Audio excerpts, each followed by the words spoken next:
हरे कृष्णा, राधे राधे, जय श्रीमन नारायण। आज हम जानेंगे निर्जला एकादशी कब है। कई लोग कह रहे हैं 17 को है, कई लोग कह रहे हैं 18 जून को है। अब कन्फ्यूज़न ये है कि 17 को है कि 18 को है, पारण कब है, शुभ मुहूर्त कब है, पूजा विधि क्या है, तो इन्हीं सब पर हम चर्चा करेंगे। तो आइए जानते हैं कि निर्जला एकादशी कब है। साल 2024 में निर्जला एकादशी का व्रत कब किया जाएगा, व्रत की पूजा विधि किस समय की जाएगी, पूजा का शुभ समय क्या रहेगा, निर्जला एकादशी की पूजा किस प्रकार की जाएगी और निर्जला एकादशी व्रत का पारण किस समय किया जाएगा, इन सारी बातों का ध्यान रखते हुए मैंने इस वीडियो को बनाया है। आपके इन सभी बातों का ध्यान करते हुए सभी प्रश्नों का जवाब आपको मैं इस वीडियो में दूंगी। निर्जला एकादशी को लेकर इस बार कुछ भ्रम की स्थिति है। वैसे तो निर्जला एकादशी का व्रत 18 जून मंगलवार को रखा जाएगा, लेकिन कहीं कहीं पर 17 जून सोमवार को भी निर्जला एकादशी का व्रत रखा जाएगा। तो ऐसी दुविधा हो रही है, तो हम क्या करें। हम निर्जला एकादशी का व्रत 17 जून सोमवार को करें या फिर 18 जून मंगलवार को करें। और दुविधा इसलिए हो रही है क्योंकि एकादशी तिथि जो है वह 17 को सोमवार की सुबह 4:43 से शुरू हो जाएगी और 18 जून की सुबह 6:24 पर एकादशी तिथि का समापन हो जाएगा। इन्हीं सब बातों को लेकर हमें कन्फ्यूज़न है कि दुविधा है कि एकादशी 17 जून को करें कि 18 जून को। तो 18 जून दिन मंगलवार को सुबह 6:24 तक एकादशी तिथि रहेगी और उसके बाद द्वादशी तिथि प्रारंभ हो जाएगी। सूर्य उदय में एकादशी है और उसके बाद द्वादशी तिथि लग जाएगी। तो 18 जून मंगलवार को एकादशी का व्रत रखा जाएगा। इस दिन एकादशी का व्रत रखना अति उत्तम है। एकादशी का व्रत उसी दिन रखना शुभ माना जाता है जिस दिन एकादशी तिथि का द्वादशी तिथि के साथ मेल हो रहा हो, 10वीं तिथि के साथ एकादशी का मेल हो रहा हो। उस दिन एकादशी का व्रत रखना शुभ नहीं माना जाता, ऐसे में पुण्य की हानि होती है। इसलिए 10वीं रहित एकादशी नहीं, एकादशी रहित द्वादशी का व्रत हमें रखना चाहिए। इस बात का हमें विशेष ध्यान रखना चाहिए। इसीलिए इस बार एकादशी 18 जून मंगलवार की है और उसी दिन व्रत रखा जाएगा। 19 जून बुधवार को एकादशी व्रत का पारण किया जाएगा, जिसका शुभ समय रहेगा 5:24 से लेकर 7:28 तक। 18 जून मंगलवार को सूर्य उदय का समय रहेगा सुबह 5:23। सूर्य अस्त का समय रहेगा शाम 7:21 पर। अब जान लेते हैं कि पूजा का शुभ समय के बारे में। ब्रह्म मुहूर्त का समय जिसे पूजा पाठ के लिए सबसे शुभ माना जाता है, यह समय रहेगा 4:03 से लेकर 4:43 तक। इस समय यदि आप पूजा करते हैं तो आपको बहुत ही अच्छे फल की प्राप्ति होती है, क्योंकि ब्रह्म मुहूर्त में ही पूजा करनी चाहिए। अगर आप निर्जला एकादशी का व्रत पूरी तरह से निर्जल रखते हैं, तो निराहारी रखते हैं, तब आप इस समय से पहले यानी कि 4:03 से पहले आप जल पी सकते हैं। उसके बाद से आप निर्जला व्रत शुरू कर सकते हैं, क्योंकि ऐसा माना जाता है कि जब 2 बजे के बाद कौवा यानी कि कौवा जो होता है पक्षी, वह बोल देता है, उसके बाद से हमें जल नहीं पीना चाहिए। उसके बाद हमें निर्जला व्रत रखना चाहिए। इस दिन अभिजीत मुहूर्त है, जिसका समय रहेगा 11:54 से 12:50 तक। इस समय में आप कोई भी शुभ कार्य कर सकते हैं, पूजा पाठ कर सकते हैं, दान पुण्य कर सकते हैं। शाम के समय 7:21 से लेकर 8:22 तक बहुत ही शुभ समय है। इस समय आप श्री हरि के नाम का कीर्तन कर सकते हैं। इस समय में आप एकादशी व्रत की पूजा कर सकते हैं, एकादशी की कथा दोबारा पढ़ सकते हैं, तुलसी देवी की पूजा कर सकते हैं, भगवान के मंत्रों का जाप कर सकते हैं।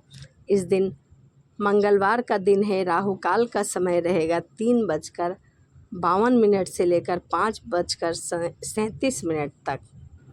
इस समय को विशेषकर ध्यान में रखें क्योंकि राहु काल के समय कोई भी शुभ काम नहीं करना चाहिए, इसे अशुभ माना जाता है। और इस समय अगर कोई पूजा पाठ, कोई भी शुभ काम, दान पुण्य किया जाए तो उसका शुभ फल हमें प्राप्त नहीं होता, बल्कि राहु केतु को चला जाता है। इसीलिए हमें इस बात का विशेष ध्यान रखना चाहिए कि किस समय राहु काल है।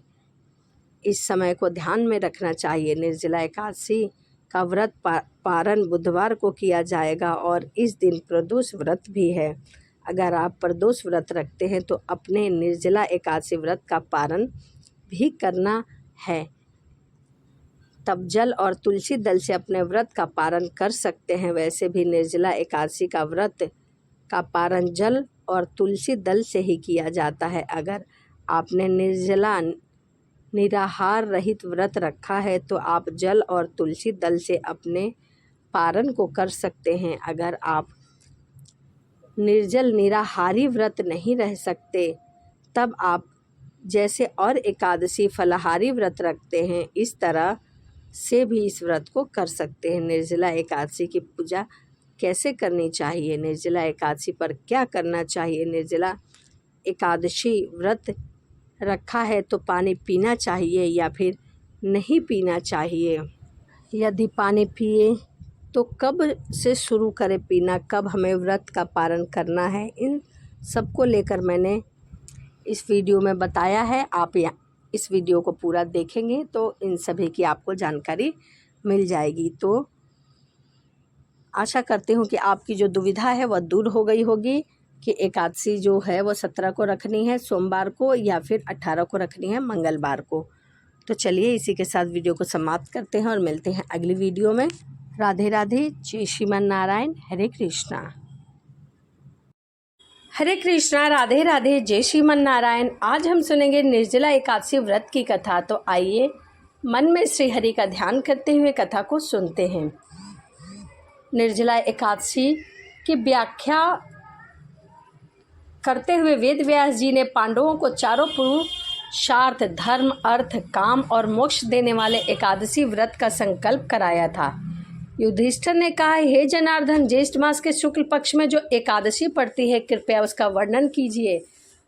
भगवान श्री कृष्ण ने कहा, हे राजन, इसका वर्णन परम धर्मात्मा सत्यवती नंदन व्यास जी करेंगे क्योंकि यह संपूर्ण शास्त्रों के तत्वज्ञ हैं और वेद व्यांगों के परम गत विद्वान हैं। तब वेद व्यास जी कहने लगे, कृष्ण पक्ष और शुक्ल पक्ष दोनों पक्षों की एकादशी में अन्न खाना वर्जित माना गया है। द्वादशी के दिन स्नान करके पवित्र होकर और फूलों से भगवान केशव की पूजा करें। फिर नित्य कर्म समाप्त होने के पश्चात सबसे पहले ब्राह्मणों को भोजन कराएं और फिर स्वयं भोजन करें। यह सुनकर भीमसेन बोले, परम बुद्धिमान पितामह, मेरी उत्तम बात सुनिए। राजा युधिष्ठिर, माता कुंती, द्रौपदी, अर्जुन और नकुल और सहदेव ये एकादशी को कभी भोजन नहीं करते तथा मुझसे भी हमेशा यही कहते हैं कि भीमसेन एकादशी को तुम भी ना खाया करो, परंतु मैं उन लोगों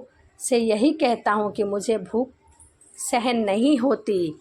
तो बताओ कि मैं क्या करूँ। तुम सभी तो भोजन नहीं करती हो, परंतु मुझे भूख सहन ना होने के कारण भोजन करना पड़ता है। भीमसेन की बात सुनकर व्यास जी ने कहा, यदि तुम नरक को दूषित समझते हो और स्वर्ग लोक की प्राप्ति चाहते हो तो तुम दोनों पक्षों की एकादशी के दिन भोजन नहीं करना। भीमसेन बोले, महाबुद्धिमान पितामह, मैं आपके सामने सच कहता हूँ, मुझसे एक बार भी भोजन करके भी व्रत नहीं किया जा सकता, तो फिर उपवास करके मैं कैसे कर सकता हूँ। मेरे उदर में वृक नामक अग्नि सदा प्रज्वलित रहती है, अतः जब मैं बहुत अधिक खाता हूँ तभी वह शांत होती है, क्योंकि कम भोजन से भी मेरी भूख नहीं मिटती। इसीलिए हे महामुनि, पूरे वर्ष भर में केवल एक ही उपवास मैं कर सकता हूँ जिससे स्वर्ग की प्राप्ति सुलभ हो, जिसके करने से मैं कल्याण का भागी भी हो सकूँ। ऐसा कोई व्रत बताइए, ऐसा कोई व्रत निश्चय करके बताइए, मैं उसका यथोचित रूप से पालन करूँगा। तभी व्यास जी ने कहा, भीम, ज्येष्ठ मास में सूर्य वृष राशि पर हो या मिथुन राशि पर, शुक्ल पक्ष में जो एकादशी हो उसका यत्न पूर्वक निर्जल व्रत करो। केवल कुल्ला या आचमन करने के लिए मुख में जल डाल सकते हो, उसको छोड़कर किसी प्रकार का जल विद्वान पुरुष मुख में न डाले, अन्यथा व्रत भंग हो जाता है। एकादशी को सूर्य उदय से लेकर दूसरे दिन के सूर्य उदय तक मनुष्य जल का त्याग करे और यह व्रत पूर्ण होता है। इसके पश्चात द्वादशी को प्रातःकाल में स्नान करके ब्राह्मणों को विधि पूर्वक जल और सुवर्ण का दान करे। इस प्रकार सब कार्य करके जितेंद्रियां पुरुष ब्राह्मणों के साथ भोजन करे। वर्ष भर में जितनी एकादशियां होती है उन सभी एकादशियों का फल निर्जला एकादशी के करने मात्र से प्राप्त हो जाता है, इसमें तनिक भी संदेह नहीं है। शंख चक्र गदा धारण करने वाले भगवान केशव ने मुझसे कहा कि यदि मानव सबको छोड़कर एकमात्र मेरी शरण में आ जाए और एकादशी को निराहार रहे तो सब पापों से मुक्ति मिल सकती है, सभी पाप छूट जाते हैं। एकादशी व्रत करने वाले पुरुष के पास विशाल काया, विकराल आकृति और काले रंग वाले दंड पाशधारी भयंकर यमदूत नहीं जाते। अंतकाल में पीताम्बरधारी सौम्य स्वभाव वाले, हाथ में सुदर्शन धारण करने वाले और मन के समान वेगशाली विष्णुदूत आखिर इस वैष्णव पुरुष को भगवान विष्णु के धाम ले जाते हैं। अतः निर्जला एकादशी को पूर्ण यत्न करके उपवास और श्रीहरि का पूजा करे। स्त्री हो या पुरुष, यदि उसने सुमेरु पर्वत के बराबर भी महान पाप किया हो तो वह सब एकादशी व्रत के प्रभाव से भस्म हो जाता है। जो मनुष्य इस दिन जल के नियम का पालन करता है वह पुण्य का भागी होता है। उसे एक एक पहर में कोटि कोटि स्वर्ण मुद्रा दान करने का फल प्राप्त होता है, ऐसा सुना गया है। मनुष्य निर्जला एकादशी के दिन स्नान, दान, जप, होम आदि जो कुछ भी कर सकता है वह सब अक्षय हो जाता है। यह भगवान श्री कृष्ण का कथन है। निर्जला एकादशी को विधि पूर्वक उत्तम रीति से उपवास करके मानव वैष्णव पद को प्राप्त कर लेता है। जो मनुष्य एकादशी के दिन अन्न खाता है वह सभी पापों का भोग करता है। इस लोक में वह चंडाल के समान है और मरने पर दुर्गति को प्राप्त होता है। जो ज्येष्ठ मास के शुक्ल पक्ष की एकादशी को उपवास करके दान करता है वह परम पद को प्राप्त होता है। जिन्होंने एकादशी का उपवास किया है वे ब्रह्म हत्या, शराबी, चोर तथा गुरुद्रोही होने पर भी सब पातकों से मुक्त हो जाता है। कुंती नंदन, निर्जला एकादशी के दिन श्रद्धालु स्त्री या पुरुष के लिए जो विशेष दान और कर्तव्य विहित हैं उन्हें सुनो। उस दिन जल में शयन करने वाले भगवान विष्णु का पूजा और जलमयी धेनु का दान करना चाहिए अथवा प्रत्यक्ष धेनु या धृतमयी धेनु का दान उचित माना गया है। प्राप्त दक्षिण और भांति भांति मिष्ठानों द्वारा यत्न पूर्वक ब्राह्मणों को संतुष्ट करना चाहिए। ऐसा करने से ब्राह्मण संतुष्ट होते हैं और उनके संतुष्ट होने पर श्रीहरि मोक्ष प्रदान करते हैं। जिन्होंने शम, दम और दान में प्रवृत्त हो श्रीहरि की पूजा की और रात्रि में जागरण करते हुए इस निर्जला एकादशी का व्रत किया है, उन्होंने अपने साथ ही बीती हुई कई पीढ़ियाँ और आने वाले कई पीढ़ियाँ वासुदेव के परम धाम को पहुँच गए हैं। निर्जला एकादशी के दिन अन्न, वस्त्र, गौ, जल, शैया, सुंदर आसन, कमांडुल तथा छाता दान करना चाहिए। जो श्रेष्ठ तथा सुपात्र ब्राह्मण को जूता दान करे वह सोने के विमान पर बैठकर स्वर्ग लोक में प्रतिष्ठित होते हैं। जो एकादशी की महिमा भक्ति पूर्वक सुनता है, उसका वर्णन करता है, वह स्वर्ग लोक जाता है। चतुर्दशी युक्त अमावस को सूर्य ग्रहण के समय श्रद्धा करके मनुष्य जिस फल को प्राप्त करता है वही इस फल के श्रवण मात्र से प्राप्त हो जाता है। पहले दंत धावन करने का यह नियम लेना चाहिए कि मैं भगवान केशव की प्रसन्नता के लिए एकादशी का व्रत निराहार रहकर आचमन के सिवा दूसरे जल का भी त्याग करूँगा। द्वादशी को देवेश्वर भगवान विष्णु का पूजा करना चाहिए।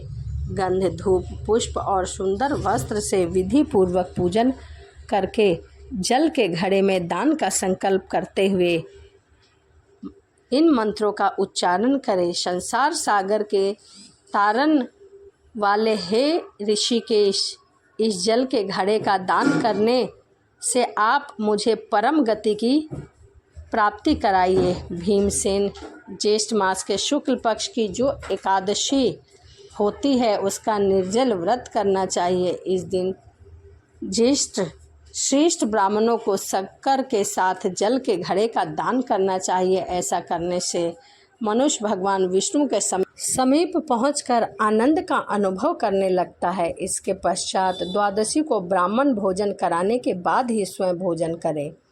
जो इस प्रकार पूर्ण रूप से पाप नाशने एकादशी का व्रत करता है वह सब पापों से मुक्त हो आनंदमय पद को प्राप्त होता है।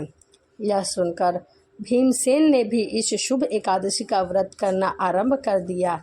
तब से यह लोक में पांडव द्वादशी के नाम से विख्यात हो गया। तो यह ज्येष्ठ मास में निर्जला एकादशी व्रत की कथा थी। तो चलिए इसी के साथ वीडियो को समाप्त करते हैं और मिलते हैं अगली वीडियो में। सभी को राधे राधे, जय श्रीमन नारायण, हरे कृष्णा।